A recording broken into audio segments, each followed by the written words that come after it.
back and bigger than ever. It's the unofficial 40 from Soonerscoop.com. Now, here's the entire Sooner Scoop crew.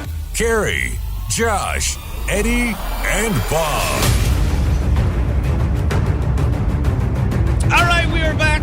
It is time for another edition of the unofficial 40. Welcome back. And we have a important show for you coming up today because the ChampU BBQ is coming up this weekend at the University of Oklahoma, and Bob has decreed that Josh is able to come back on the podcast this week. He apologized, and we've moved on. I don't even know what he apologized. I can't even remember what he apologized I had to for. unban him, so he had to apologize. It was for the first. rape jokes last week, wasn't it? Or the week before? The joke about your daughter was uncalled for. Your newborn. We almost got kicked off iTunes. Just because you buy someone a care package doesn't mean you can say that kind of stuff about their kid. And Josh has learned. Welcome in, Josh. We actually need you this week because you're carrying this bitch.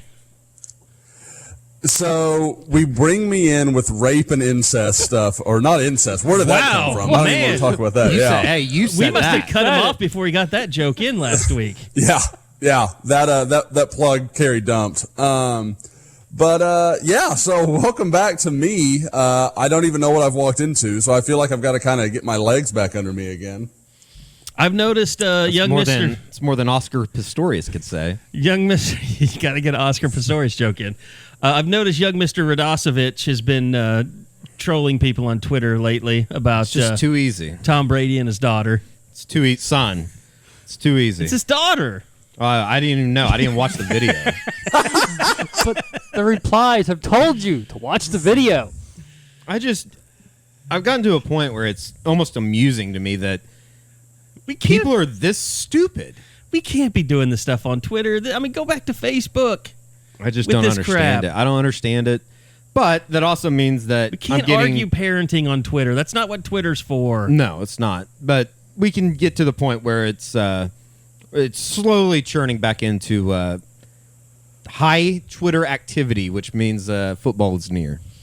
It is near, and it is kind of one of those waited out periods. But OU kind of gets to use this week to really get some recruiting stuff done, and this has become this is the fourth year, right? Of sure is the barbecue or family day or whatever they're calling it.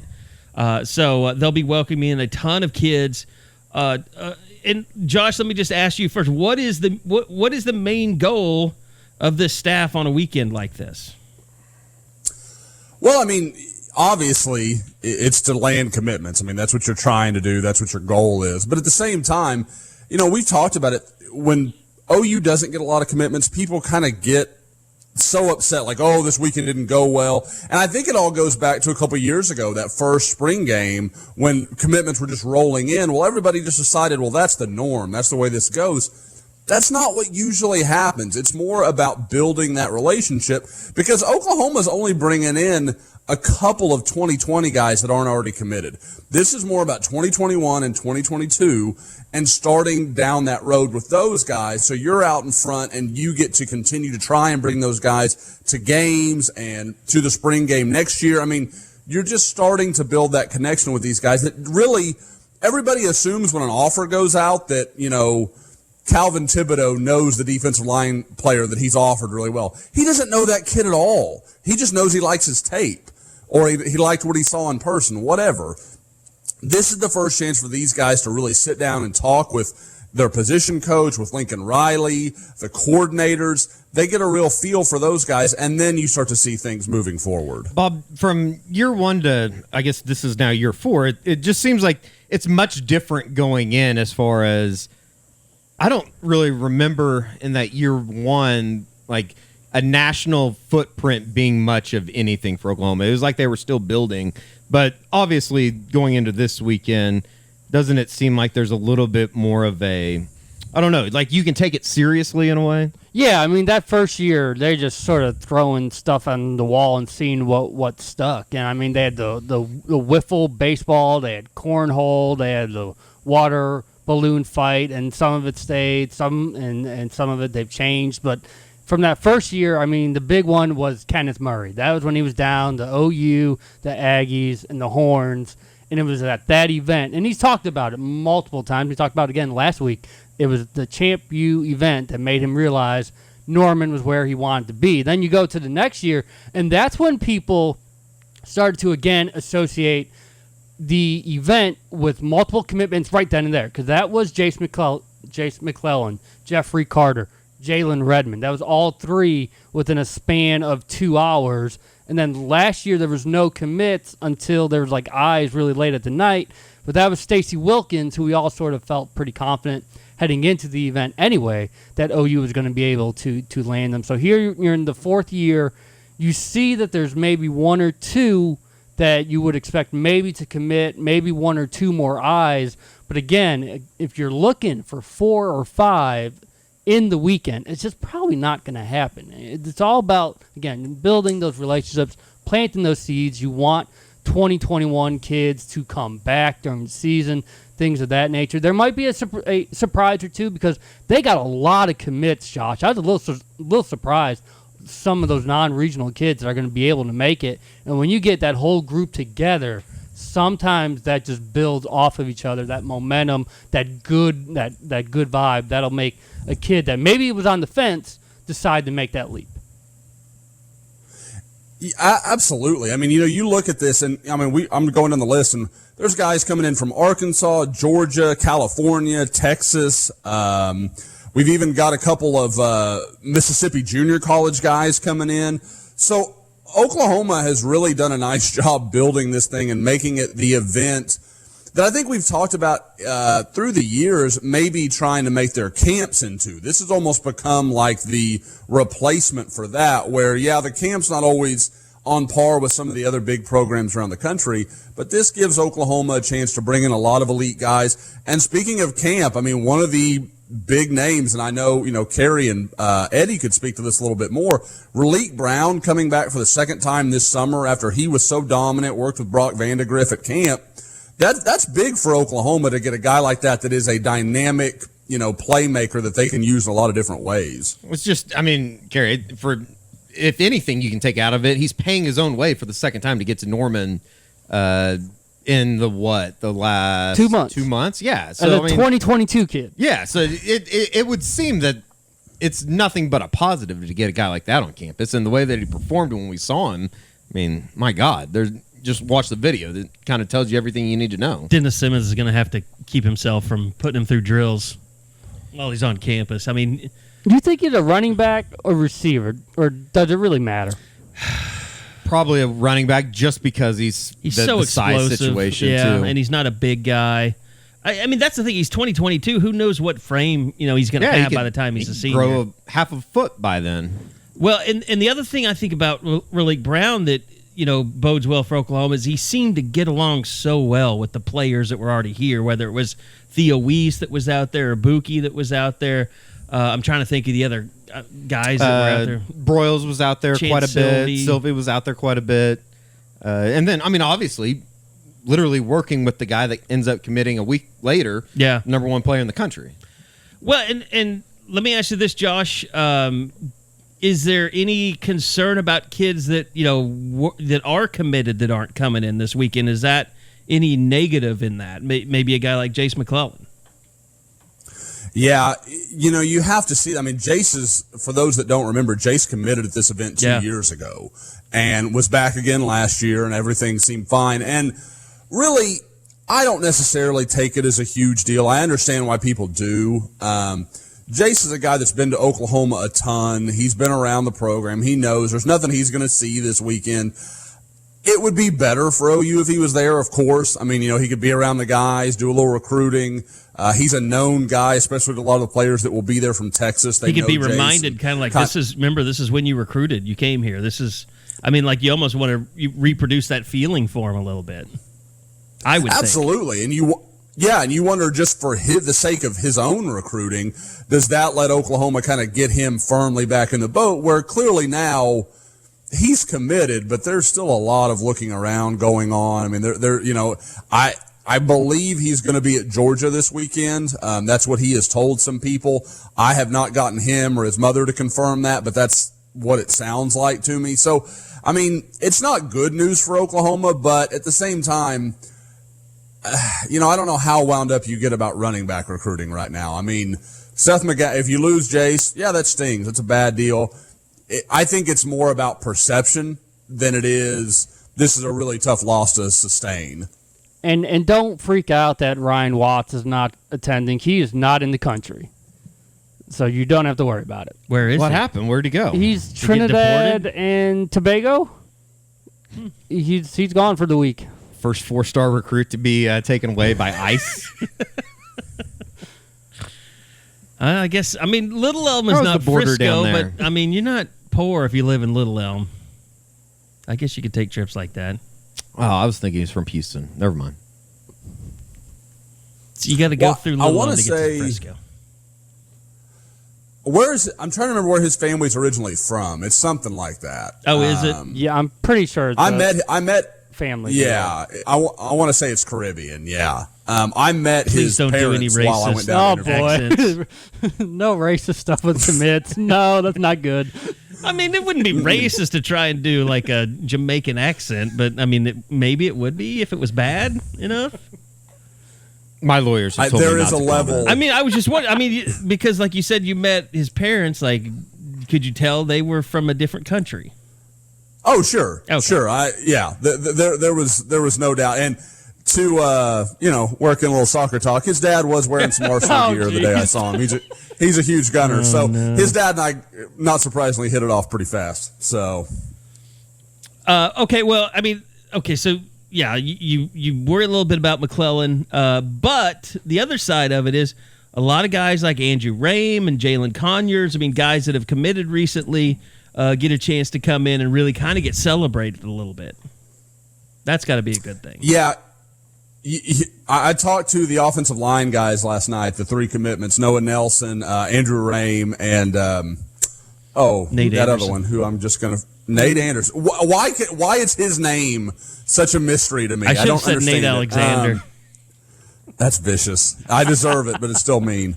No, I talked to them last night because they got into a conversation about, because Nate had tweeted something about going to be 20 ribs deep or something.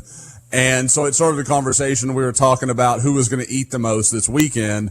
And Noah is pretty confident in his ability. Rame kind of had I don't know a better way to say it than like a Seabiscuit approach. For those who have seen the movie, there's the whole part where Tobey Maguire's like, just let him look at him.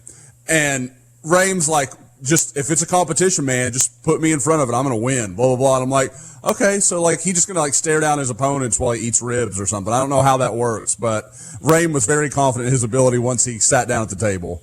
I think eating a high number of ribs would be really hard. I could probably eat a lot of brisket at one time. Ribs is not a high capacity food for me. Yeah, but I like to savor my there are ribs, people enjoy out the there that ribs. probably don't eat all the rib. You know what I mean? Like all the meat off the You rib. have to Yeah. be Eat careful, or it. otherwise you're going to just chomp down on a bone. Well, yeah, but I don't know. I think I'd rather eat a lot of brisket in one setting than ribs. Is it St. Louis style ribs that removes that from the equation? Like it's all just one bone and meat? I have no idea. I know I don't know what that end cap is called, but I have no idea. navigating the meat around the end cap is always There's probably some Interesting. big barbecue people out there that are really pissed off about this. But you there know what? definitely are. It's like, oh, they're so triggered right now. I just eat it, man. Like, I mean, I don't love know ribs. I don't know my lingo. I just eat it. I want to go out to the butcher stand out in Wellston. Yeah, I haven't been out there. I don't get. It's supposed to be I really pretty much. good. I know you love Ray's, and I like Ray's every time I eat there. It's just Are you getting ready to slander Ray's? no. It's just a pain in the ass to go to that side of There's town. one up in Moore now. Is there? Yeah. And Ray's. I love Ray's. It's he's really up there good. working. Supposedly, I think it's up on. Just Vans is so One of those. easy. It's right by me. It's really good. So Shawnee though. Sorry, not bad. Creed. That's a father-son moment there. Yeah, it is. That's Shawnee. exactly what that is. That's exactly what that is. And It's Oklahoma. I mean, I think you know. Vans is really good, but if I just have a preference of Raisin when it comes to barbecue in Norman. All right, back to you, recruiting. I bet Josh is a Back to rib. you. I bet Josh is a rib snob. Oh, I bet Josh doesn't even eat barbecues. I'll just have turkey. Oh my, that's a slam if I ever heard one. I mean, I like ribs. I think we've had Oh this, my God. I think we've had this conversation Josh before. is anti-rib. No, I do. I like ribs. I literally had ribs on Sunday. But I can do, tell like, you're not I'm usually like smoking ribs though.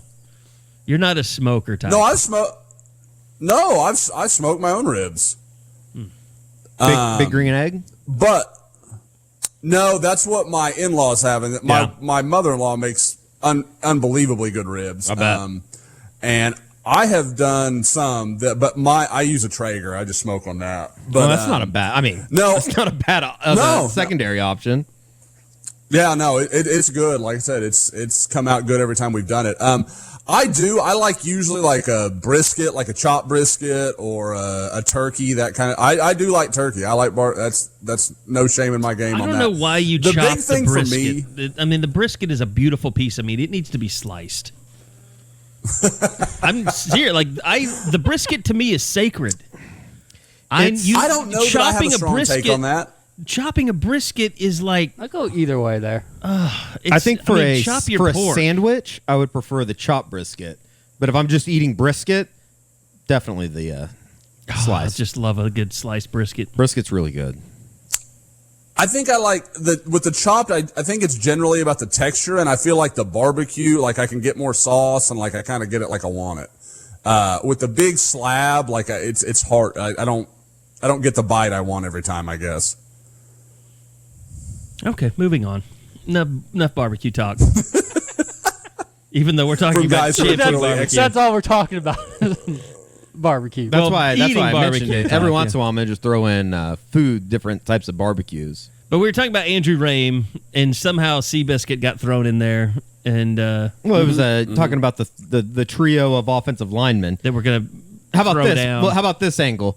Do you think that they'll have a addition to their offensive line unit by the end of the weekend? I really do. You know, Jonah Monheim's a guy that we've talked a lot about. He's a guy that Bill Bedenbaugh has made a priority from very early on. They really liked him.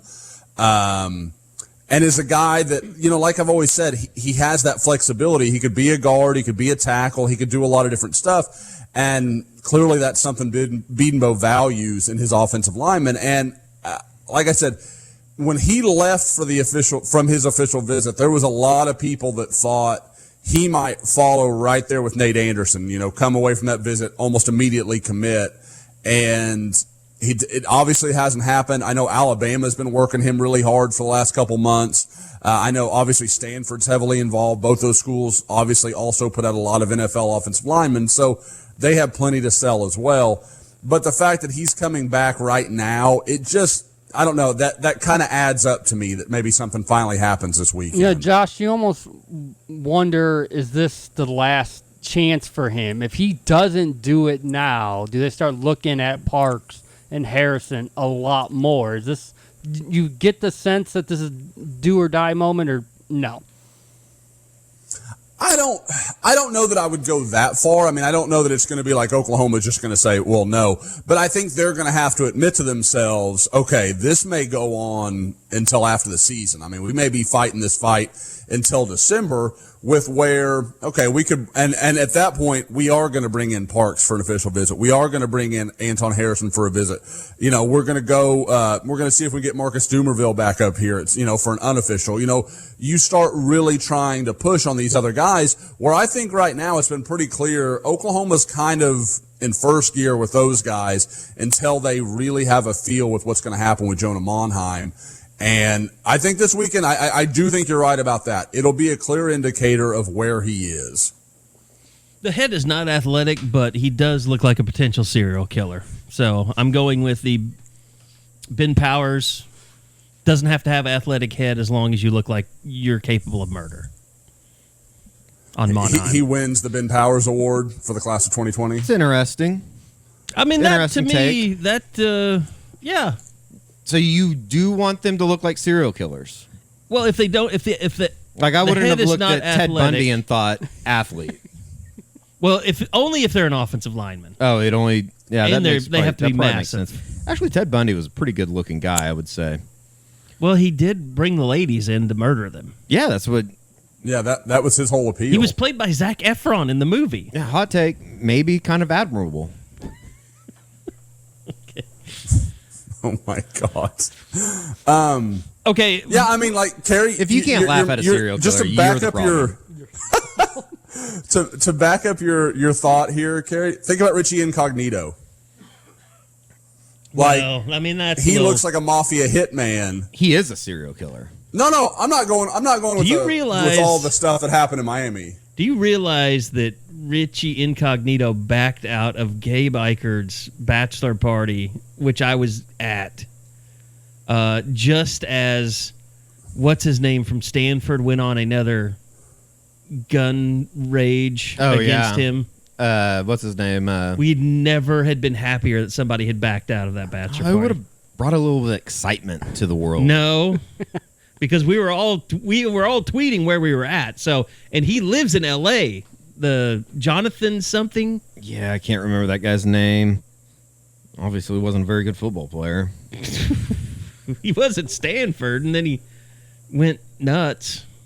What was that guy's name? I'm just saying, Richie Incognito. It's a rough example for me because he legitimately has issues. I can't believe the Raiders. Jonathan Martin. Yeah. What a pussy.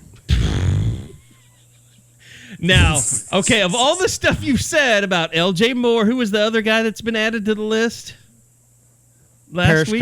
Parrish Cobb. Yeah. Like, Jonathan Martin is legitimately someone that you should not screw around with. He's not going to come kill Eddie Radosevich in Oklahoma City. He has better things to do. If Richie Incognito's good, I'm good. He's not good, though. If Incognito gets knocked off, I then might you have get something worried. to worry about. But I'd also thank That's him for not- listening to the podcast. That's not a good way to live your life. I'm just saying. I like being in the mud. Okay, we kind of buried the lead a little bit. Josh, last night you confirmed that OU will have a 5-star in this weekend.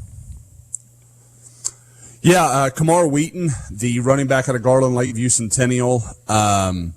I had heard some talk earlier in the week that was a good possibility, but he's a really tough kid to reach, and so I had to go through a couple different channels, including getting some help from our guy EJ Holland at our Notre Dame side, who helped me out with that, and was able to confirm he will be there. That's for those that don't know, Kamar is I think the number 5 guy in our current rankings right now in the entire country, number 1 overall running back, and is just a massive talent. I mean, one of those guys that you kind of say, where does he rank with those top elite running backs in the last 20 years out of Texas? And I mean, I know a lot of people that would tell you, him and Zach Evans, wherever you want to put them, kind of behind Adrian is the list they would have. I mean, he is a special guy. For Oklahoma to get him up there at this point, that's not only is it a good sign, but I mean, it's a DFW guy where OU's done very, very well, and kind of particularly in that North Dallas area. So it's big for Oklahoma. It's kind of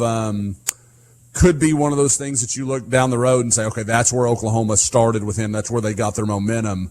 And unlike Zach Evans last year, they're getting a head start. They're early on this deal, so they're going to be, you would have to think if things go well and Jay Boulware and Lincoln Riley make a good impression, then Oklahoma's going to be right there in the thick of things. Wasn't Kamar Wheaton responsible for one of my favorite quotes of the 2019 recruiting process so far when he said that he didn't know that Oklahoma and Oklahoma State were 2 different schools? Yes. That is yes. awesome. That was attributed to him. That is so Yes. good. That should be on the billboard of the fans that are like, all these kids, man, they're making decisions, OU wins more national championships. These kids don't know. They don't care. That's not what they're looking at. Like, I can guarantee you he knows about Adrian Peterson, but he couldn't tell you what colors Oklahoma State and Oklahoma wear. It's not the same thing as, like, when people like us grow up, we're talking about college football. He's not. He probably thought Barry Sanders and Adrian Peterson went to the same school. Obviously. definitely Barry Switzer wishes that was the case. Those two definitely use different wealth managers. That's for sure. Yeah, he's in a little bit of hot water right now, isn't he? You know what? I do not feel bad for anybody. In 2019, I don't feel bad for any of those guys that do that. You kind of knew something was not well. I mean, he has so many different signed up kids. for his 16th year of football. Well, he has so many different kids playing, with man. so many different women, so money is flown out the door there. But you remember when they announced that there was like the Adrian Peterson, Sam Bradford gifts when they were building Headington? Oh yeah, I don't think Adrian Peterson ever made like an actual donation. Yeah. You think if I go over there this afternoon, they're going to just be whittling away at the name? Like, I don't think they ever can't pay for this shit anymore. I don't think they ever got to the point where they put the name up. Oh, there isn't? Is there not anything? I don't know. I don't know. kind of want to say we that there haven't been is. there in a long I time. kind of want to say that there is in Headington. Are they going to change the name to like Quick Cash Express? But it was That'd be funny if they did. It was like the academic center place, which Yeah, like the tutoring area. I mean, unless they're going to have a Taco Bell inside of the academic center, that probably shouldn't be named after Adrian Peterson. He keep Taco Bell in business. It was always rumored that he would always show up to class late with a sack full with of a sack Taco of Taco Bell and Bell. sit at the back and do nothing. I can't blame him. Sounds like a pretty good college plan. That was one of the things that Bob wrote about in his book was him getting suspended for not going to class. I had a class, my very first class, my freshman year, Quentin Griffin was in it. And I remember thinking I saw him the first day of class, and I don't remember seeing him ever again. Not here to play school. I'm here to play football. Cardale Jones. I had a pretty good class with, there was a ton of football players. It was African American Studies. And what was his Ahmed Kaba's dad was the professor. Yeah. And Donald Stevenson would not. I'm glad that he had some years in the NFL to make some money, because he did not I saw him participate very lodging often. complaints on Twitter the other day. Good dude, Donnie. I always thought Don Wayne was a good dude. He is a good dude. I've always said the best athlete, like student that I was ever in a class with, Mark Clayton, by a mile. Mark Clayton was a sharp dude. Like, I had some math classes with him, and I was like, holy crap, that dude, he had it together. Now, one of our classes together, Dan Cody was also in there. Yeah, Mark Clayton was a better student. Yeah, I can imagine. I don't think Dan would try and hide from that fact. But No, and kind of like what you guys saying about Don, like, super good dude, like, real easy to talk to, is a good guy, but Mark was engaged, and Dan was just waiting to get out of class. Yeah. Eddie's holding back on some stories, No, I can tell. No, I have nothing else to add. I recently saw a picture of Dan Cody, and I will not say anything that would disparage him, because He's coming. he could actually probably break me in half. He still looks like a monster. Yeah. That picture I that mean, JD he's- tweeted with him is like, holy shit. He This guy's will a always monster. remain the most What a unit. underrated freak in Bob Stoops' history at OU. That has been a often talked about subject here over the last 2 weeks. The most underrated OU football player of all time. Really? Yeah.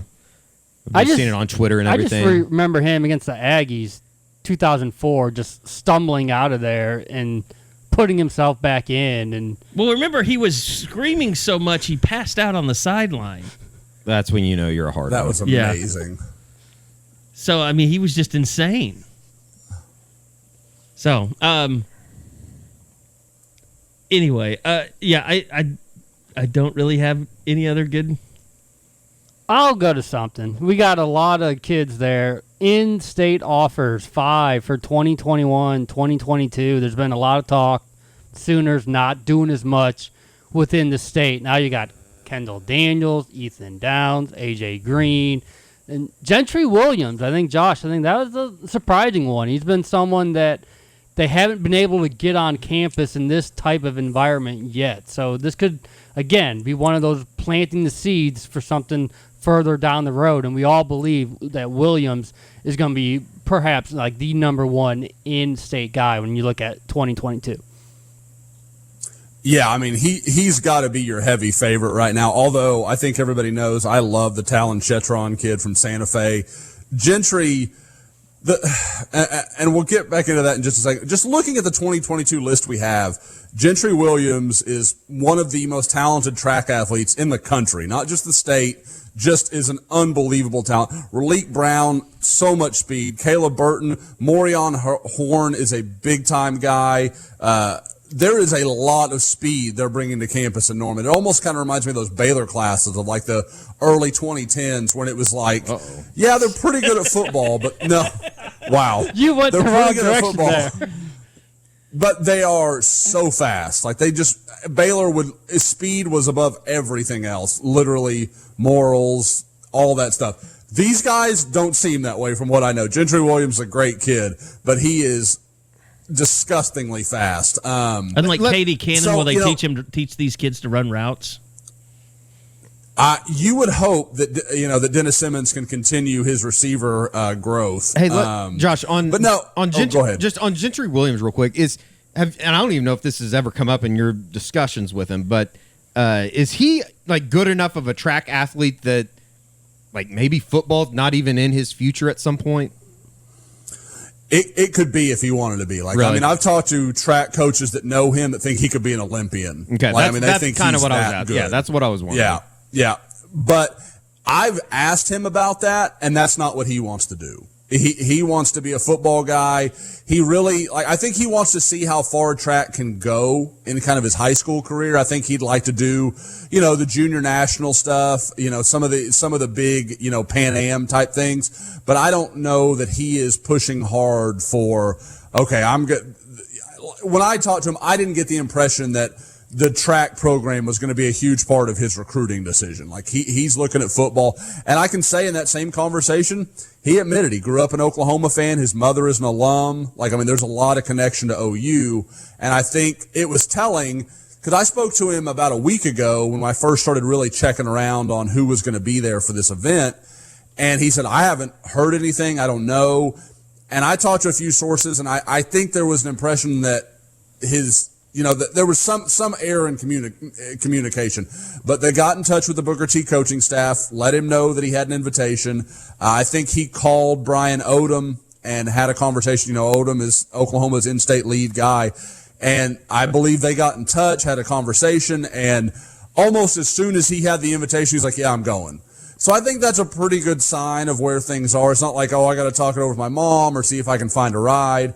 He knew when he had an invitation he was going. Yeah, it's funny you bring that up, Josh. Is that just sort of like a good first sign of where Brian Odom gets it too? It's like you're not leaving that in-state kid out to dry and not unclear of where they might stand. Absolutely. And I that's something I ran into in several cases. And it kind of goes back to what I said earlier, where I think fans just assume that, okay, this guy has an offer. Well, he's talking to his position coach at OU every week. Unless the kid calls OU, that can't happen. That doesn't work that way. Or, if they call, in this case, Booker T, and say, okay, we're going to be sitting by our phone at 10:30 if you can have Gentry give us a call. Like, you can do stuff like that, but OU can't just call up him or his mother or whatever and start the recruiting pitch. It doesn't work like that. So it's really all up to the kid. And I can tell you there were several 2022 guys that they don't really know who to talk to at OU yet. They don't really understand how it all works. And they were like, well, I'd like to go. When I would reach out and ask them, hey, are you going to be at this? But I don't really know much about it. So and that could be for a lot of reasons, especially when you get into Texas, where you could be talking to a head coach that's a UT fan or an A&M fan or a Tech fan or whatever, and you say, okay, coach, we want you to know that X player has an invite to our barbecue on the 27th. Here's all the information. We'll send it over to you. Well, if that coach chooses not to tell that kid, there's nothing OU can do about it. I mean, they can't change anything. They can't message him. They can't contact him. There's no way around that. So that's why this stuff can get tricky sometimes, and why I think sometimes fans look at it and say, well, why are all these guys, from Texas headed to UT or A&M or whatever? They have some advantages. I mean, that's just part of recruiting out of state that's difficult. Let me ask you about defensive tackle, JUCO kids, West Virginia commitment. Quay Mays coming in this weekend. What is going on with that, and kind of what does that say about defensive tackle right now? I think it tells you that they are trying. I mean, part of it is, and we all know this, they're going to be different up front than they have been. They're looking at different types. I mean, I know, because when we were all talking about, as a good example, Princely Umanmillain last year, we were talking about him as a defensive end. From everything I'm hearing right now, he is seen as a 3-technique defensive tackle in this current alignment. And that tells you, I mean, Oklahoma, it's all about speed. They want to move they're spinning everybody. Defensive end's going to spin into a defensive tackle. Outside linebacker is going to become a defensive end. Just going down that list. Now, you've got to be careful so that you don't get 230-pound defensive ends trying to deal with Alabama down the line. I mean, that doesn't work. So they've got to be realistic about what a guy's body can do. But that's what you're seeing here. I mean, you're seeing guys with a guy like Quay Mays, clearly going to be a a nose tackle type of guy. And then it's kind of lined up next to Perion Winfrey, who's more of a long, kind of lean guy that's going to try to do more upfield. Quay Mays is a guy that Oklahoma has kind of taken a liking to. Really, it was kind of interesting because he committed to West Virginia, went all up, I'm done, this is it. And then OU got involved. And, I talked to him last night. He's definitely coming. He's very excited. And he's coming with a teammate that OU's got some interest in as well. And that's the defensive end, right? Yeah, Justin Jackson is his name. Spoke to him as well. And he's a Colorado commitment. Now, what's interesting about that is I think people might say, well, that's, what does that mean? Well, for those that don't remember, Colorado's new head coach is Mel Tucker, who has been Georgia's defensive coordinator. Mel Tucker knows what guys should look like. I mean, he knows the right kind of dudes. He knows what he's looking for. And for him to sign off on this guy, that's a pretty good sign. I'm very interested to see what happens with both those guys. I think offers are completely possible. And if they happen, I mean, can any of us really name the last time OU lost out on a guy they pushed for to Colorado or West Virginia? It doesn't happen very often. I think the thing that is interesting about that we haven't talked a lot about the defensive tackle position, but I mean this year, the names, the guys that are going to be there: Neville and Dylan Fa'amatu, Dylan Overton or Marquise Overton. Dylan Overton, wow, that was a name. Baseball name. Marquise Overton, Sonny Galloway's favorite player. But those guys are all seniors. I mean, exactly. So this is, and with Jordan Kelly being hurt, that really puts things. And remember, he blew out his knee along with Caleb Kelly back in the spring. So because it was fun. We weren't sure if people had their Kellys mixed up, and then we realized it was both of them. Yeah, that's a bad deal because I think he was a guy that was really making progress. But I mean, what is it? I mean, they've been planning for this. I mean, really, what's unfortunate is, I think Ruffin came in here and just tried to get some bodies, and none of those have really worked out. I mean, Tyrese Lott was about the only one that looked like he was going to work out, and now he's gone. And then you switch Michael Thompson because he doesn't fit the tackle mode of what you're going to be doing moving forward. So, yeah, I mean, it's just like that. You have basically no experience at the tackle spot after this season. I mean, they love LaRon Stokes in the spring. Marcus Hicks to me is probably the most curious guy, just because of his size. I mean, he's just ridiculous size-wise. Is he more? His body type now seems to be kind of what they're looking for at some of their interior guys, just size-wise. Oh, I don't think there's any doubt that because when you guys saw him last season, what would you say, 250 maybe? I mean, he wasn't small. I mean, he was spilled out pretty good. But now he's like 275. Yeah, he's a lot bigger. Blown up. Yeah, and so, if that's just happening, like if his body's just doing that, and then he gets on a weight program in college and is eating at a training table and all that stuff, he's going to be 290 before he knows what happened. And I don't think there's a lot of defensive ends that can play the way Alex Grinch wants them to play at 290 pounds. It's not impossible. You would be on that freak I get list. the impression that's a 3 technique. Yes, exactly. You are Xavier Thomas. You are one of these dudes that you're just waiting out your time. You know, his body type reminds me of the Flowers kid that was at Arkansas that's playing for Patriots now. Trey Flowers, yeah. I mean, that's kind of a comp. I see just body type, and I remember watching Flowers at Arkansas and going like, holy shit, how did they get that guy? Like, he was awesome in college. But I think the hard thing for Hicks is like just us watching him. He was going against shrimps. I mean, he was playing on the edge. I mean, like, he's not used to playing inside against 300-pound guys. He's like putting his hands downward because he was so much bigger than. I mean, it's just going to be such an adjustment for him if he is playing on the interior. It's funny because we sort of thought the same thing with Ron Tatum, that would be someone who could grow into an interior guy. And once again, that's another name that is no longer part of this equation moving forward. So it makes sense. You look Perrion Winfrey, now you bring in a couple kids, junior college. I mean, it's not that Calvin Thibodeau can't get this done, but it's going to be a work in progress to try to figure out what that position can look like in 2020. I mean, with LaRon Stokes coming on, Ronnie Perkins, Josh's boy, I mean, I think they're going to be okay eventually at the edge. I mean, they need to get Jalen Redmond back, obviously, but that position actually has some highly recruited guys waiting in the wings a little bit. You would think they could create some pressure off the edge. I mean, if there was a position where you say, I think there is clearly talent there and there's clearly, you have some evidence that, okay, these guys can play. I mean, Jalen Redmond, it's such a small sample size, but the guy was making plays when he got the chances, and he didn't have a clue what he was doing.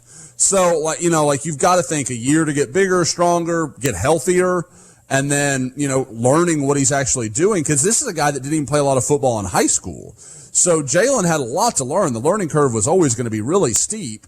And with Ronnie, I mean, like I said before, I think he is probably, with the exception of Kenneth Murray, the most physically talented guy on the defense, and at times flashed like a big-time player last year. So the depth isn't there. I mean, and I think that's as much as anything is OU's problem, is there's just not a lot of competition after, Neville Gallimore. Okay, who's behind him? Okay, I mean, some guys, but nobody that you say, okay, that guy's got an NFL future. Same with Ronnie. I mean, the drop-off after those guys is substantial. And even Jalen Redmond. I mean, who's Mark Jackson? I mean, Mark Jackson's a solid player, but he's not the guy that's going to go get you 10 sacks. I mean, you just reminded me. All year. You just reminded me. So, ESPN is replaying these top 25 games, which are some weird choices. They are. I mean, there's weird way too much Texas A&M. Like, I don't want to watch Texas A&M and Kentucky play. Like, that had no effect on the college football landscape last year. Duke versus It was a pretty good game. Clemson. Duke versus Clemson was the head scratcher. There's a lot of money wagered on that game. Okay, back and forth. If you're going from that, but like. Okay, so they have OU, OSU. They have OU, West Virginia. OU Tech. OU Texas. The Big First 12 one? championship. Oh, second one? Yeah. But, and you said Mark Jackson. He looks so horrible. Like, that defense was... I can't believe, I guess we got desensitized to it or whatever, but just seeing it again, that defense is so god-awful. I mean, it's just it is way worse than I thought. I mean, I don't know if I was traumatized most of last season or what was going on, but when you watch it back, you're just like, holy shit, I don't remember it being this bad. But it was they couldn't awful. Stop anybody. They couldn't stop. I mean, I knew that, but watching it back and just... I think the best part about the rewatch is realizing how many times they did get into 3rd and 13 and still 27, give up 27. Or that OSU game, or it's 3rd and 5, and all of a sudden it's like, oh god, there's a 30-yarder. That OSU game, and this is what I remember about that game, is that was the game that Trey Norwood came back to earth with everybody else. He became the worst player in the secondary in that game because Tylan Wallace just shredded him. Yep.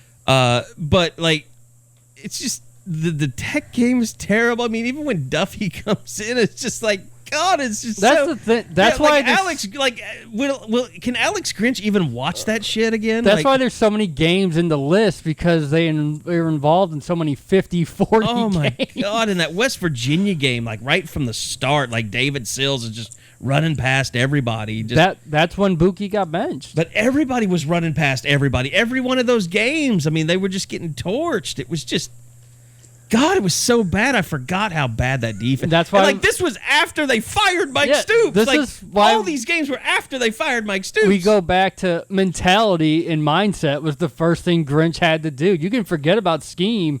You got to get these players feeling good about themselves again. Well, the reason I thought about it is because I thought we'd kind of talk about, you know, and I don't know if it's really going to be guys from the spring. Because, I mean, is there anybody in the spring that you can think of, like, other than, like, LaRon Stokes got a lot of play, but is there anybody on defense that, you know, really... Deshaun White, yeah. Are you talking line that or can all make a three? difference? All three levels. Anybody that can make a difference. Honestly, it's all the guys that haven't played. Like, all the guys that have not proven their worth yet. Like Delarian Turner-Yell. Deshaun White. Hell, throw Brian Asamoah in there. Levi Draper. Like, any guy Are we that going to have hasn't a problem played. with Asamoah? Asamoah, what did I say? Asamoah? You should just go for, like, Asamoah. I'm not going to respect him until he plays. Anybody that hasn't played, He got the name right. What's wrong with how Eddie said it? He said ass instead of Oh, os. did he? Well, if we're going to be particular about Oh, that. boy.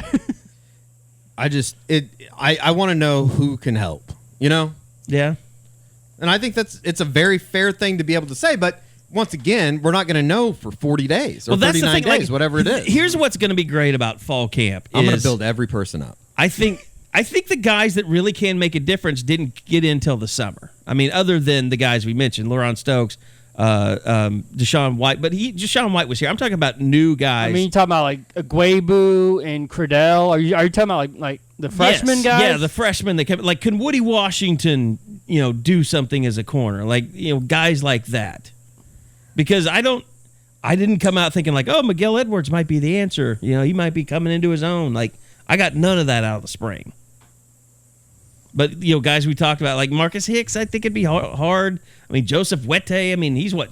He's light. Yeah, he's way lighter than I thought he would be. 215, 220. They've got him at 211 on the official roster. But yeah, Like Jaden Davis. I mean, guys like that. That like, goes back to our safety talk with Turner-Yell and Patrick Fields being talked about so much, and you just don't know if it's because they're that good, they've become that much better, or if it's just because they understand their assignments and they can at least do what they're being asked.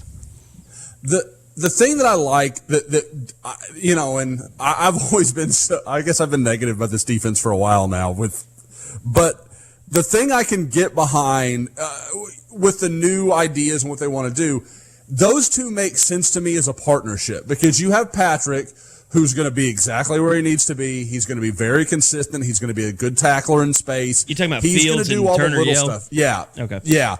And then Turner-Yell is everywhere. He is the dynamic function of those two. He is the guy that can make plays in the backfield, has the speed to cover in space. Not that Patrick's a bad athlete, but they seem to complement each other well, like in the way that they play. Turner-Yell's probably going to run right on that ragged edge.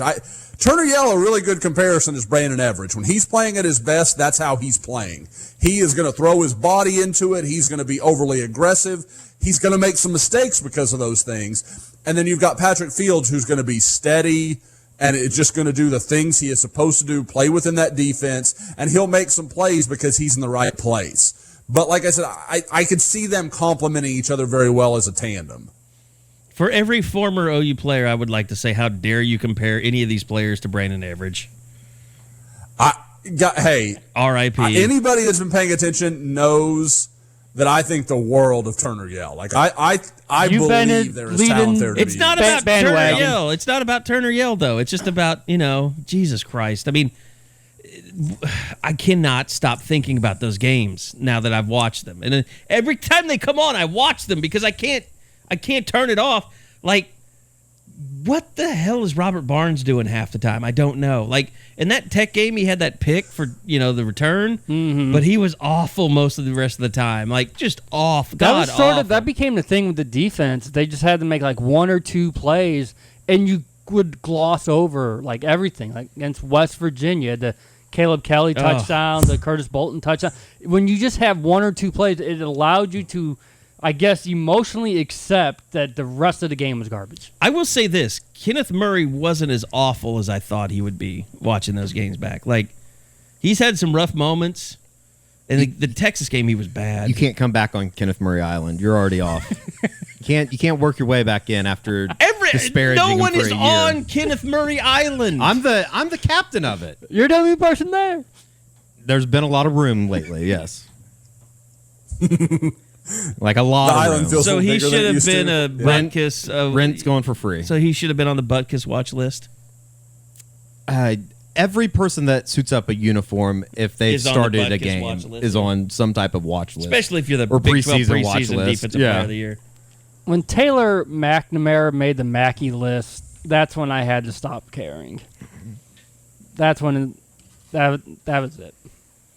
I like Kennedy Brooks, but he shouldn't have been all Big 12 over Trey Sermon after watching how well Trey Sermon played in those big don't think ESPN people, games last year. Like, he destroyed Texas Tech. You know how that stuff works, though. It's like, even the preseason polls, They just look at who has the most rushing yards. Nobody ever pays attention to that. They just look at the stats. They go find the end of the year Big 12 stats. Yeah.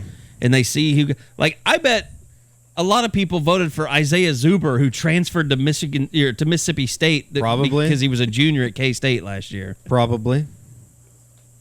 So, yeah, I mean, That's they why we just should look do at a numbers. I bet you money because little Jordan Humphrey did not get drafted. He got some picks before people realized, like, he left. You know He's how many gone. people probably voted for Antoine Wesley? He was the leading receiver in the Big 12 last year. He left early and didn't get drafted. Yeah, undrafted, which is just incredible. It's incredible to me. He that was a went solid undrafted. player. See, and that's the difference I'll say from last year. I think we can all accept Tylan Wallace, when his day comes, he's a first or second round pick. He's a really good player. He's got great speed.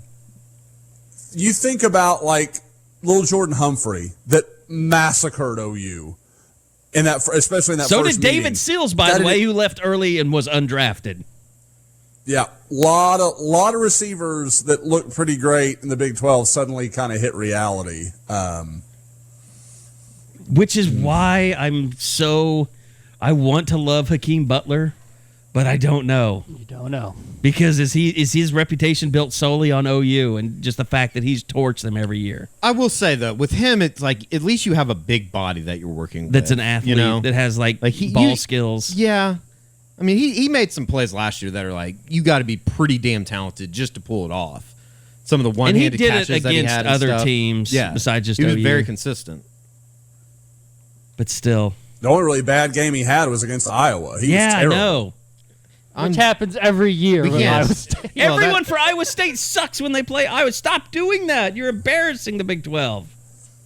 Should we go ahead and predict Brock Purdy's line, like 13 for 31 God. for 112 yards? Dude, Brock Purdy sucked at the end of last year He was awful in the last 5 games. when they barely beat Drake. Yeah, that was a tough situation, though, playing on the same day as the Big 12 championship game, a game that you were supposed to play in. But Well, I will- it with was that- a replacement game because they Yeah. canceled the first game because of Right. the hurricane. Right. No, it was. I think it just had. There was just weather. It wasn't. It didn't have anything to do with the hurricane or anything. It was just lightning They or say something. with Iowa, wouldn't it be like flooding? I think it was just flights were just delayed all over the country. No, it was weather. They started the game and Oh, really? a storm blew through and it didn't let up. Wow. God, that would suck. Yeah. So So I mean, That happened twice last year. That happened in Nebraska as well. Right. They canceled that game. It was in that part of the country with all the rain and storms. So yeah, and I don't care about newcomers on the offensive side. I mean, obviously you've got the 5-star trio.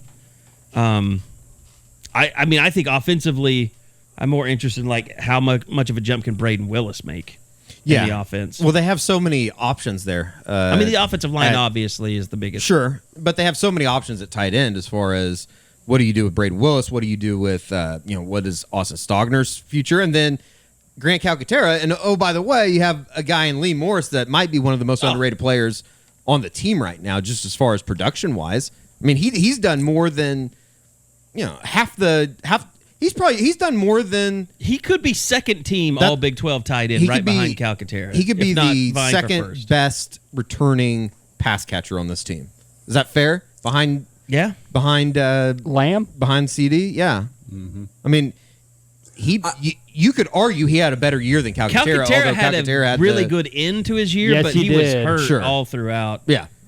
And part of that was because Kyler Murray left him out hanging out to dry against Tech twice. This isn't fair to say. I'm wondering what Morris can do without Kyler. Just it seemed like their chemistry, just dating back to high school, But you know what? Miles Teese did a good job in this system too, though. And what are you going to get from Basquin's back? Yep, he's back. Yeah. It'll be Poor interesting. Drake Stoops is going to have to fight for some catches. Well, this he year. reminds me a lot of Wes Welker. Maybe a little bit of Danny Amendola as well. But not Tim Dwight. Definitely no. Doesn't quite have the speed to be a Tim Dwight. Tim Dwight? When did Tim Dwight stop playing, even in the NFL? 1992. Josh would know. He played for your Colts, I would right? say last time I remember Tim Dwight, he was with the Falcons. God, did he play with Bob Stoops at Iowa? Definitely a little bit more Dwight Clark than Tim Dwight. Dallas Clark. So, I just defensively is kind of where I sit, and I think it's definitely at safety. It's definitely at corner. That's where guys have a chance to make an impact.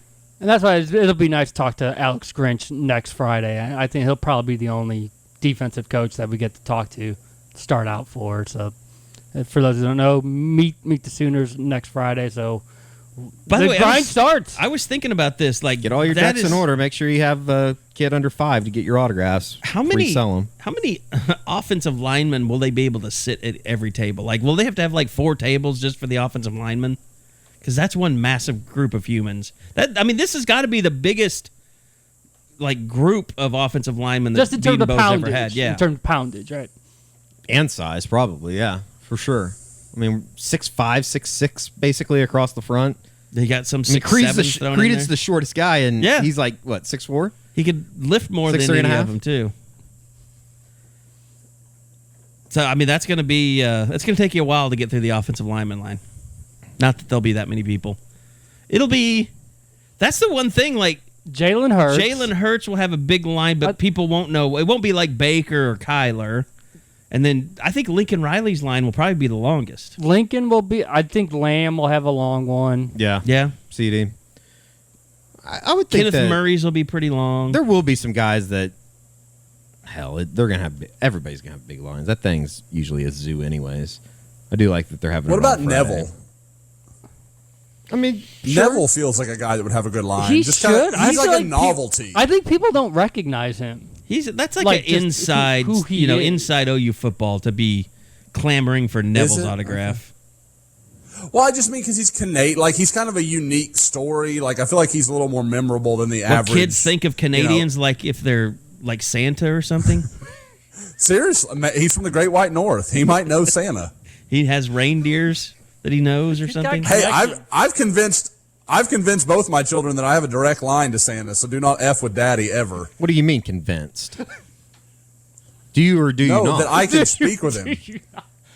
Don't listen to this pod. Eddie, don't listen to this pod with the kids. Eddie, I know I told you the same, buddy. I know. And I really meant to get you that bike last Christmas. I always call it at night, on the weekends, on Saturdays. Okay, so I just kind of wanted to hit on some of the pre-fall stuff and kind of what we'll be looking at. Let me ask you this, Bob, with the barbecue coming up, where are we on the eyeball report? Yeah, I still think we're at 1. At 1. At 1 from May 23rd. Again, some people think there's 2. I never thought Kendall Milton was one of the eyes, so I'm not in that boat. I think we're at 1. I think we should see 1 or 2 more during the next week or so, and then maybe even 2 or 3 going down the road. Again, if you're looking for immediate gratification, I don't know if this is the weekend for you, but as long as they can get 1 or 2, you start figuring things out in terms of how many spots are left, who the realistic targets are. I think you'll be feeling good heading into camp. Okay, so Josh, any other things from the barbecue that you wanted to hit on before we get out of here? Josh, I did have one. Alfred Collins, yes or no? I am told he has given Oklahoma the impression he will be there. Okay. So now every time I talk to him, it's very, yes, I want to be there. I don't know if I can go. So we'll see what kind of becomes reality. But I will say he has been more responsive to me and talkative over the last week than at any point in his recruitment. He has been very kind of letting me know what's going on and reaching out to me, and that's I've said it before. And Bob, you know it. That's a good sign when they want to talk to the OU reporter. That's usually a good indication that I am interested in Oklahoma. It's not just he's probably not going to get back to the Michigan State guy or the USC guy or whatever. I mean, he's kind of paying attention to the reporters that he's going to have to deal with, and that's, like I said, that's usually a good sign. What I did want to say is something that I think is kind of interesting, a storyline that is kind of connected to the barbecue with Rome Odunze, the receiver from Bishop Gorman, coming in. What's happening at receiver is getting very intriguing to me. Yes. You've got Gary Bryant, who I report, or not I, excuse me. The Scoop reported about a week ago that Oklahoma's in really good shape with him right now. I get the impression that if he picked right now, I think he'd pick Oklahoma. Now, I think Washington's still very much in it. USC being the hometown school that he's got a lot of connection to, that's a big deal. So I'm not saying it's a done deal or anything, but I think he likes Oklahoma a lot. When you throw in Rome Odunze, like I said, coming in, and I'm not sure I'm saying that last name right at all, so don't quote anybody on that. And then you still have Marvin Mims that Oklahoma is involved with. I don't know what's going to happen because I've always had the impression they had room for one more guy, and everybody I talk to acts like Trayvon West is still involved.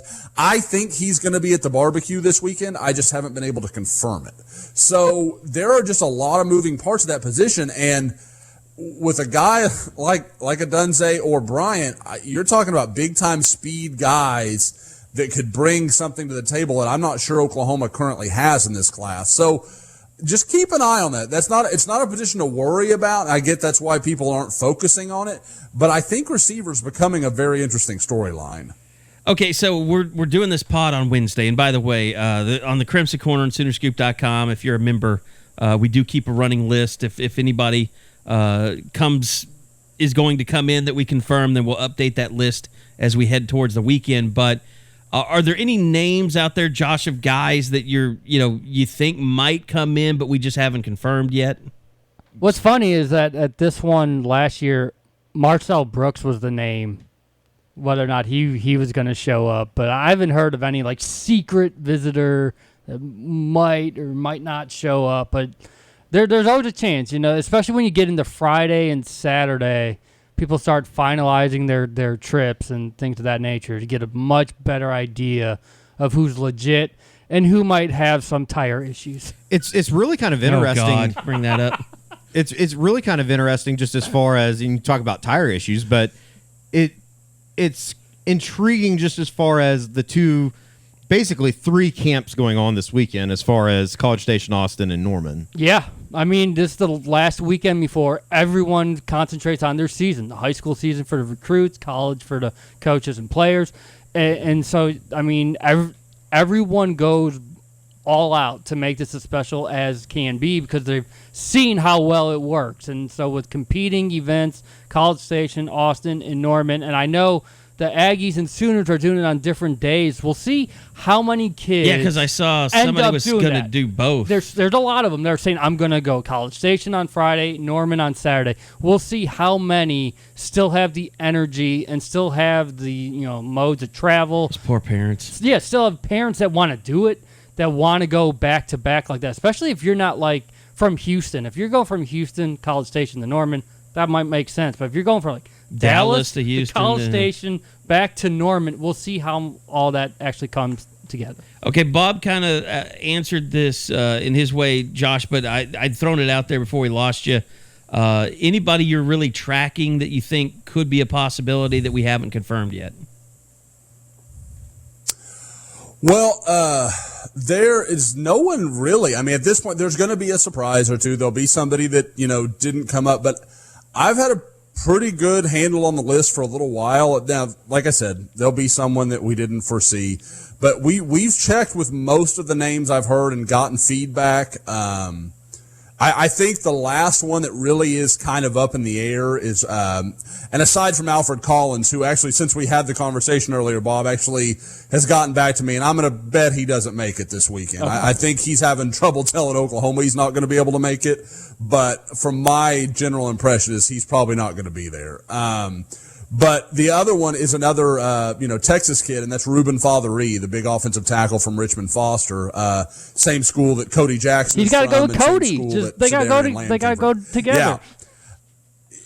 That's. I get the impression that his dad is the head basketball coach at Foster, and there's a lot of connection there. And I think if he goes up, he wants his family to come with him, and I don't know that that's going to be possible. I think they've got some other stuff going on this weekend. I know Ruben really wants to go, and I think that's why he's kind of holding on to hope that maybe something can come together. But I'm going to guess he doesn't make it either, but he is still a possibility at this point. All right. Well, like we said, just keep track on Soonerscoop.com. We'll keep that list running. If any surprises pop up between now and then, we'll have you covered. And football getting ready to get going. August 2nd will be Sooner Fan Appreciation Day. That's on a Friday. You have to have kids 14 and under to go to that. You can't just. You can't. And they don't have to be your kids. There has to be a kid with you that's 14 and under. And but you also probably have to pass some kind of background check. They should do a background check. Well, there was that one dude out there that had like his face painted that one year and was asking people. Oh, I remember. Their kids. Yeah. That got me in trouble. That got you in trouble? Yeah. Oh, yeah. That started a big thing, didn't it? Well, supposedly. No, but I think that if you ask someone if you can borrow their kid, you should have to go to jail. Like, don't do that. Well, you should. If you're going to ask for somebody's kid, you should specify what you're going to use them for. It's too far. What is? Just asking someone for their kid, especially if with your face painted. Well, at least if you do it, put it on video and send it to me, and I'll retweet it. How about that? And the way that Lincoln does it is a little flip from Bob. Bob always did Fan Day first, then Media second. We're doing Media first, Fan Day second. It's always, we're in such a, the caravans are gone now. Like, I wonder how much longer this stuff, continues. I think as long as it's for kids is the only reason it is continuing. Because if this was a free-for-all with adults, they would just cancel it altogether. Like, it wouldn't even be possible. We were even talking about Big 12 Media Days. Are those even necessary anymore? I say yes, just because I want them. I want to have them. But, everything's changing a little bit. I don't, they're trying to do this, decide on how you want to paint the stadium or whatever for the first game. Everybody's trying to come up with something because it's waning attentions. What'd you think of Pat Fitzgerald's old ass? I was going to ask you about that one. You didn't see what he said this week? You have not really? Okay. He went on this big rant about how basically iPhones have ruined the world, which, Bob, I agreed with what he said. At the basis of it, I agreed with it, but he also leaves out the fact that they lost to Akron last year at home, and they went 3-4 at home in Evanston. So how did iPhones play into Basically, it was like, me and my wife went out to eat over while he was in Chicago. Is that where they had the Big Ten Media Days? I think so. I think that was where it was. I haven't had to do radio this week, so I haven't paid attention to sports at all. He basically sat down and said, I went out to eat with my wife, and we're sitting there, and there's two couples next to us, and the two couples just basically looked at their phones the entire time, and I just wanted to, he basically, paraphrasing, said I wanted to go up to them and say, take all their phones and go full parent mode on them and say, talk to each other. And then he related to that lowering college attendance of figures at home games. So I agree with what he's saying, but he also leaves out that they play UMass this year at home. Like, people just aren't going. I think that there's a clear division between, and we've talked about it here before, and we've talked about it I think you've mentioned that you've talked to Joe C about it, just as far as college football programs are extremely worried about attendance and how they battle getting people out of the homes to watch a single game when you could sit at home and get a keg or have people over and let your kids play with each other in the backyard, and you sit there and you can watch 4 or 5 games at one time, which I completely get. But I mean, that's the thing sucks about our job. I mean, not that our job sucks, but like the first weekend's going to be glorious. It's like gonna be so weird. they're like, hey, Saturday. They came. My radio station came to me and they're like, hey, we want to see if you want to do a remote on Saturday. Since I was like, no, I want to sit, Like, do why would nothing and watch why football would I do all day. that? Like, it's a perfect setup. I'll turn down $250 if I can just sit home and watch football all day. Friday night you got Oklahoma State.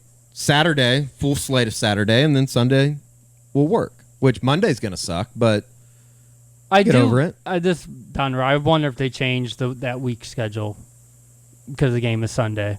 If they still do it, that'd be interesting. I mean, I could see like Bob keeping it the same, like just because that's. But I don't think is Bob going to make that decision. No, I'm saying, but I don't know what Lincoln. Oh, you would have thought. Lincoln I would see do what you're it. saying. So I thought you just had an Olds moment. I thought Bob was the coach. No, I bet they probably go. They treat Monday like Sunday. It does help that it's South Dakota the next week.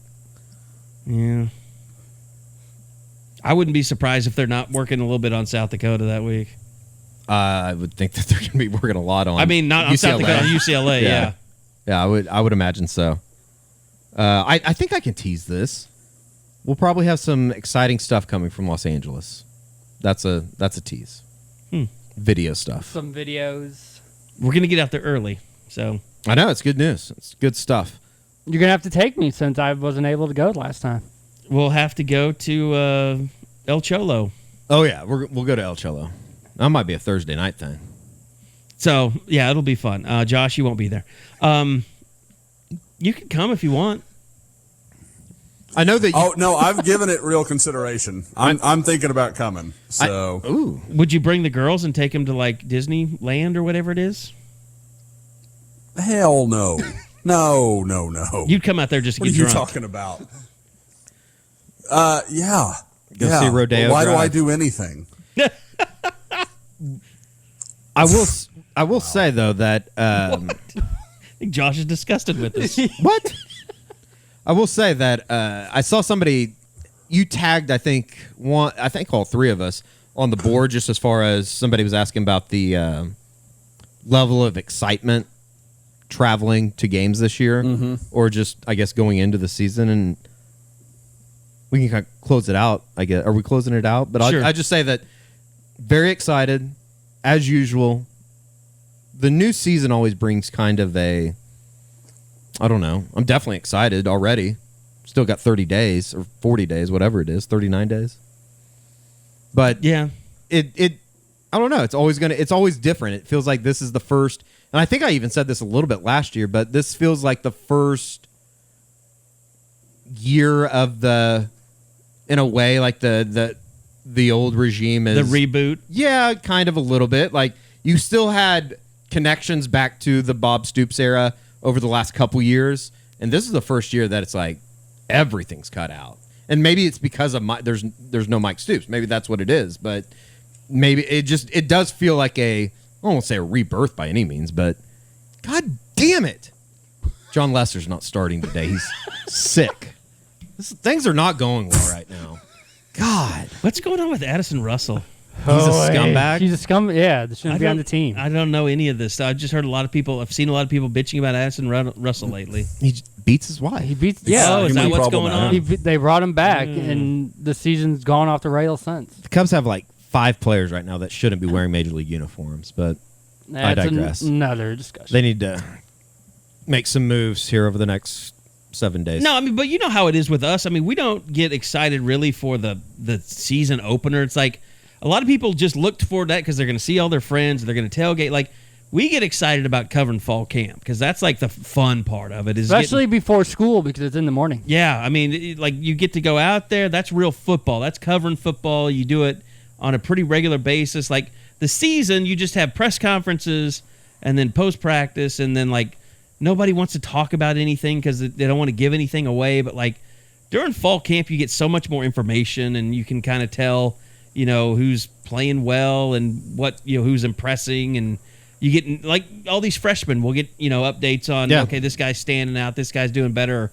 Like a guy we talked about, Delarian Turner-Yell, you get to find out if he's really making any progress. It's going to be interesting just as far as a couple things on media day, I think, up front, just as far as, the kicking situation. Probably haven't shed enough light on that over the summer.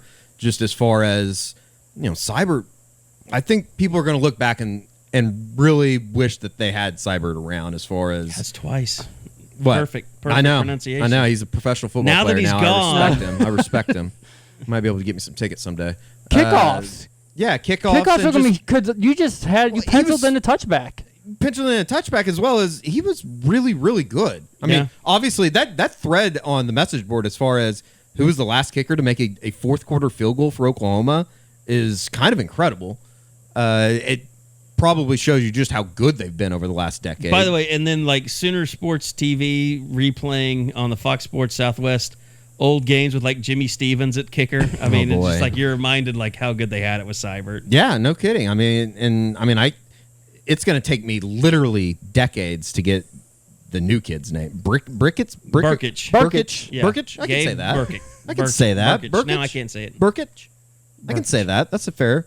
And then I am kind of interested in see what they say about Caleb Kelly as far as where he is physically, but the offensive line thing is going to be interesting just because for the next take away 10 days, 30 days after that, there's somebody's going to put out a depth chart every day and say, well, we were at practice and this is what we saw. And it's like, I don't give a damn what you say it is until I see it on September 1st. It doesn't really matter. Well, and we need to start a pool like what day is Bill Bedenbaugh's worst day? Like, because at some point he's like just going to get fed up with It'll be him. the first or second day. He's like, it's not very good. He's just going to be like... Yeah, I told him they're just not very good. So, guys, you know that there are people on the board that are holding me accountable, and if I do come to Pasadena, it may be the perfect time to do it. I made a comment forever ago that if Eric Swinson started game one, that's right. I would shave my head. And there are people that are like, so you're going to put a video out of that? So that may be the perfect time. If I come out to the UCLA game, we may have to shave my head there. And like do it inside the Rose Bowl, inside the stadium? I hadn't even gone. Well, I don't know how we'd get that in. I think that might be a problem. Well, no, you guys could probably get in with your bags, but I don't know how I'd get to you. But you're going to get anyway, press credential. Oh, I don't need a press credential. Yeah, I'm just. I don't know if we can get 4. And I don't know that you want Josh in that sort of condition representing. They're gonna be like, oh, just come on down. He reeks of whiskey. I don't know that we should let him in. It'd be better than reeking of weed, and probably half the people there are going to be doing that. You'd be more credential worthy than a lot of people that do get credentials. That's probably true, even too. drunk. Thanks, I think, but but no. So we're just shows going to how many hacks are out there. That's what we're saying. If Swinson takes that job, then I will own up to my bet. So I mean, I would pencil him in if Vegas had a line. I I'd say would he's too. 3-1 to start. I would too. Now I really wish I'd have been like Texas game. I mean, because it didn't help you when they moved. You got to remember that Jonathan Alvarez started at center last year. Mm-hmm. That's what I'm saying. I think I should have St. thought. John played significant minutes before. I didn't. I kind of forget that Beanbo seems to like to give the upperclassmen the edge. Like if everything's else is equal, I'm going to go with the older guy, even if I think the other guy might be better. Like it seems like that's because almost always it changes. You pretty much got screwed when he moved Bray Walker to guard the first day of spring camp. Yeah, that wasn't the news I needed. That didn't help. I do like that Bray was kind of who I was betting on. I'm not surprised, but I do like that people are holding you to this. I do too. No, it's all good. I've got and as a man that shaves, not the first time my mouth has got me in trouble. A man that shaves his head every year, it's not that bad. Plus, you don't have really thick hair; it'll grow back fast. It'll be fine. What's your my hair grows definition like of weeds. shave? No, we're not doing bald. Oh, okay. Clippers on zero. We're just talking about it like a burr. Is that what that's called? Yeah, Yeah. exactly. Mm-hmm. That's exactly right. Yep. I'm playing Little League Baseball is basically what it's going down to. At least you're giving us real answers these days. I still can't get the answer from you guys of what you did to James Hale from the board. Fire him? What happened? I'm looking for him. You know, Eddie, I haven't noticed Mac Brown coaching Oklahoma in a while. Have you seen that, or is that not a thing? I'll get back to you. Let me finish my Burger King. Okay. I told you what happened. Robert Allen, our owner, fired him. That's probably true too. By the way, that is not for you pod listeners. That is not true. We're not owned by Robert Allen. Yeah, there's going to be people like, I didn't know that. Unsubscribe. Happy birthday to Joe Mixon too. Special. The 5-year 27th. Special. 5-year and special. Oh, it's a 5-year. Right. God. 2014, right? That makes me feel old. No, 5 that just years? makes me feel old. I might drive by the. No, I'm never mind. Traumatized. Might drive now. by Picklemans. I'm so traumatized now. That That's was just something I want to forget. Those were the dark ages. Wish I'd never lived through that. Those were the dark ages for sure. I think Bob Stoops would still be the coach if that never happened. I really do. Do you really? Yeah. You really think so? After reading the book, you feel that way? Or just in general? I just think it took a lot. It led him down the retirement road. It helped him make that decision. Like, Sure.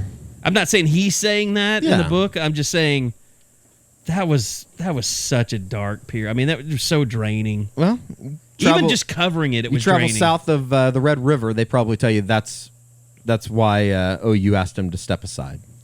Well, Mac Engel would say that. Mac Ingle's a loser. Oh, that dude. He's a treasure. John Lester back in the lineup. The Cubs have sent Addison Russell to AAA. Yes. See you later, So it's more scumbag. of a mojo thing than it And was they anything activated else. Wilson Mojo. Contreras. Things are going well. On that note, we will get out of here. It's time for the barbecue coming up this weekend, so stay tuned for all the great stuff coming out of the barbecue as well. Make sure you subscribe. There's not a better time to go and sign up for Soonerscoop.com, especially with fall camp just around the corner. It's going to be a great season to cover. We're really looking forward to it, looking forward to more pods throughout as well. So thank you for listening. Thanks to the entire crew for being back at it. And we'll see you guys next week right back here on the Unofficial 40 podcast from Soonerscoop.com.